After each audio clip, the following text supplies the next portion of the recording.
Kabahagi na po sila ng pagkumbinsi sa akin ako mandidato. Kaya the moment yung October 7 announcement ko, meron na kaagad tayong jingle. It's because of them. So maraming salamat. Pero nagpapasalamat din ako. Ngayon ko lang napanood yung documentary. Ang daming, hindi lang na ang daming memories yung bumalik. Pero ako kasi bilang kandidato, ang dami ko nang hindi alam na nangyayari during the campaign. Kasi all I had to do was, pagising ko sa umaga, palipat-lipat na ng rally. So, maraming mga behind the scenes na hindi ko na nakita. Kahit yung mga kumakanta during the rallies, hindi ko na yun napapanood. Ang nakikita ko lang yung kumanta bago ako magsalita. Pero, because I was jumping from one rally to another, parang na-appreciate ko yung all the hard work that went into everything during after the campaign. When I started watching videos, in fact, yung video na sinasabi niyo na ginawa niyo na trend sa honeymoon, sir, hindi ko pa siya napapanood. So, papanoorin ko siya, maghahanap ako ng video mamaya. Kasi, napanood ko yung bahagi nun. Pero ang dami kong hindi napapanood. Napanood pala. So, sobrang meaningful sa amin yung documentary nito. Siguro you would agree with me na habang pinapanood natin, nahugot ulit yung lahat na emosyon.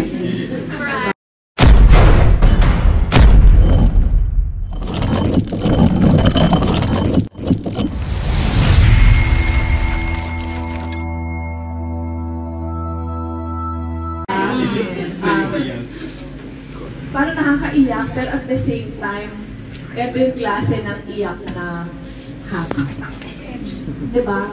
Na despite the loss, alam natin na ang dami natin na-achieve during the elections. Na siguro napupuko lang sa damdamin natin na kinaya natin nun eh. Diba? So kakayanin pa natin sa mga darating na araw. Siguro yung pinakasukat natin, tama yung sabi ni,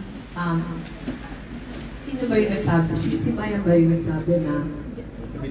Si Between yung nagsabi na nung pumunta siya sa Berlin, kinanta ito. Ako, kahit saan po ako naiimbita ng mga Filipino communities. In fact, 2 weeks from now, meron na naman ako sa London, na-invite na ako sa Norway, na-invite ako sa Japan. Lagi talaga national anthem yung Rosas. Tapos, habang kinakanta yung Rosas, umiiyak talaga yung mga tao.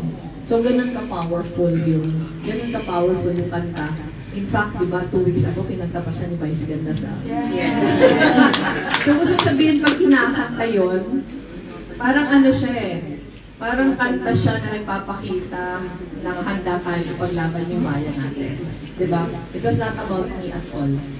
Pero yung pag nararamdaman mo, parang all season siya. So, nagpapasalamat kami tayo lahat. Hindi lang kay Nika, pero sa buong Flip Music family. Hindi niyo po alam kung gaano kagrabe yung contribution niyo. Hindi sa kampanya, pero sa bayan natin. So, maraming salamat.